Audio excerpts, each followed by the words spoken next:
उत्तराखंड के चर्चित अंकिता भंडारी हत्याकांड मामले को लेकर मुख्यमंत्री पुष्कर सिंह धामी ने प्रेस कॉन्फ्रेंस की। सीएम धामी ने कहा कि सरकार इस संवेदनशील मामले में हर प्रकार की जांच के लिए तैयार है।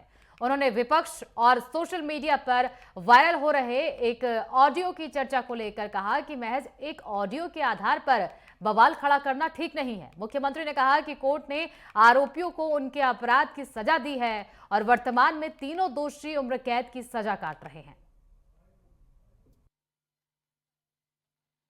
मैं इतना कहना चाहता हूं क्योंकि इस पूरे प्रकरण में राज्य की जनता को भी कहीं न कहीं सबने संवेदनशीलता के साथ इस मुद्दे पर विशेष रूप से अपनी भागीदारी भी की है, अपना मत भी दिया है।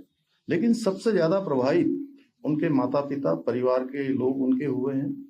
मैं राज्य के मुख्य सेवक के रूप में उनकी मां से, उनके पिता से बात करूंगा। बात करने के बाद कानूनी रूप से सभी चीजों का अध्ययन करने के बाद उनका जो भी हमारे लिए, जो भी वो अपनी बेटी के न्याय के लिए चाहते होंगे, हम उसको आगे बढ़ाएंगे। आप बताइए, आपको लग नहीं रहा है कि षड्यंत्र है? अगर ये मोबाइल बंद करके जाना, एक ऑडियो रिलीज करके, एक ऑडियो रिलीज होता है, उसके बाद प्रेस कॉन्फ्रेंस यहाँ नहीं होती है, प्रेस कॉन्फ्रेंस दिल्ली में होती है, और हमारे जो प्रभारी जी का नाम लिया गया, प्रभारी जी ने अपने, आप लोग भी सोशल मीडिया देखते हैं, पुलिस ने भी वेरीफाई कर लिया, सारे अकाउंट, ट्विटर सब देख लिया उनके। वो पिछले उस दिन 10 तारीख से लेकर 20 तारीख के बीच में उत्तराखंड में उनका आना ही नहीं हुआ कभी। ये तो आप लोगों ने भी सारा रिकॉर्ड देख लिया होगा, उनकी जो पुरानी फेसबुक इत्यादि देख लेंगे तो उसमें आ जाएगा सारा। अब आप स्वयं अंदाजा लगाइए, अगर उनके पास कुछ है तो भागे क्यों हैं? इसमें आएगी इस प्रकार की घटना हुई है। हमने तत्काल पुलिस विभाग को, अन्य प्रशासन को तत्काल कहा कि जैसे भी होता है, सब जो भी इसके आरोपी हैं या जिनके ऊपर आरोप हैं उनको तत्काल गिरफ्तार किया जाना चाहिए, कोई पकड़ से बाहर नहीं जाना चाहिए। और तत्काल उन सभी वो 3 के 3 जो आरोपी थे उस समय के, वो तीनों को गिरफ्तार किया गया। और जिस स्थान पर उन्होंने बताया वहां से बॉडी को रिकवर किया गया। फिर जो कार्रवाई होती है, समस्त औपचारिकताएं जो कानूनी रूप से होती हैं वो पूरी की गई। और पूरी करने के बाद तत्काल ही हमने महिला आईपीएस अधिकारी के चेयरमैनशिप में, या कहिए उनके नेतृत्व में, एक कमेटी का गठन किया, एसआईटी जांच का गठन किया। और एसआईटी ने अपनी पूरी जांच करी, हर एक पहलू पर जांच करी। परिवार के लोगों से भी एसआईटी मिली, अन्य लोगों से भी मिली, जिन लोगों को भी इस केस के बारे में जो भी जानकारियां थी।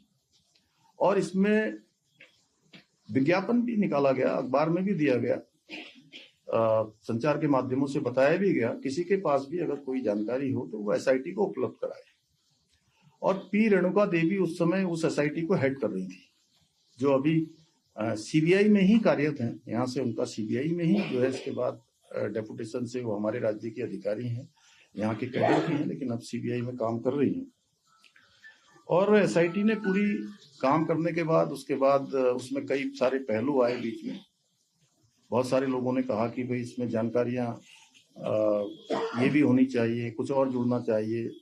उन्होंने कहा जिसके पास भी जो भी जानकारी है हमको दे दे या न्यायालय में दे दे, जहां भी देना दे। अंततः लोग सीबीआई की जांच के लिए उस समय में न्यायालय में भी अर्जी लगाई गई, सुप्रीम कोर्ट, हाई कोर्ट, सभी लोगों ने उसको सुना। सुप्रीम कोर्ट ने भी, हाई कोर्ट ने भी, और जो सेशन कोर्ट है वहां पर इस पर लगातार कार्रवाई चलती रही। और जो मजबूत पैरवी थी, उसी मजबूत पैरवी का परिणाम था कि उन्हीं तीनों आरोपियों को आजीवन कैद की सजा सुनाई गई। बहुत जिम्मेदारी से बोल रहा हूं, हम किसी जांच से कहीं जाने वाले नहीं। हमें जो जांच की आवश्यकता पड़ेगी हम वो सब जांच करवाने को तैयार है। जिन्होंने शिकायत करी है, उस अगर वो उनकी मंशा अगर साफ है, वो न्याय दिलाना चाहते हैं, हम भी न्याय दिलाना चाहते हैं। हमारी बेटी है, हमने न्याय के लिए ही उसके लिए इतना संघर्ष किया कि एक दिन भी आरोपी तीनों के तीनों जेल से बाहर नहीं आ पाए, एक दिन भी जेल से बाहर नहीं आए। हमने कहा है कि हम सभी प्रकार की जांचों के लिए भी तैयार हैं। हम कहीं पर ऐसा नहीं है, क्योंकि हम भ्रम की स्थिति भी राज्य के अंदर नहीं बननी चाहिए।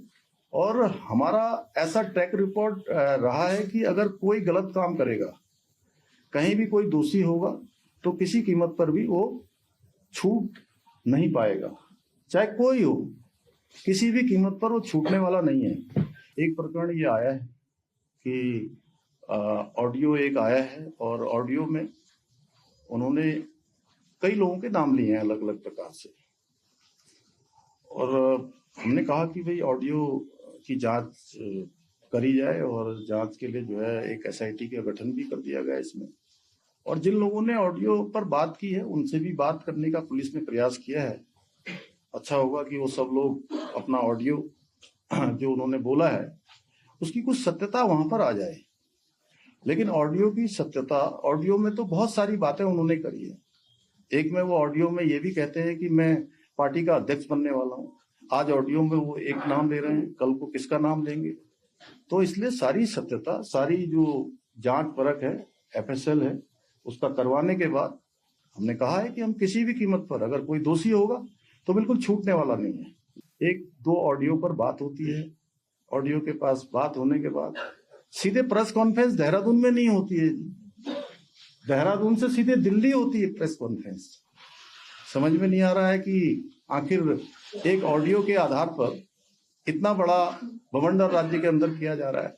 हम भी राज्य के अंदर काम करते हैं, हमने भी ईमानदारी से काम किया है, और कोई भी अगर किसी के पास भी कोई सबूत होगा तो मैं बिल्कुल आप सबके सामने स्पष्ट करना चाहता हूँ, कोई छूटने वाला नहीं है। हाँ, अगर देखिए हिंदुस्तान के अंदर उम्र कैद की सजा बहुत बड़ी सजा होती है, और किसी को उम्र कैद की सजा मिली हुई है, अगर कोई उसमें और होता, कोई और होता, तो वो ऐसा नहीं हो सकता है कि वो उसका नाम नहीं बताते, उसका नाम जरूर बताते।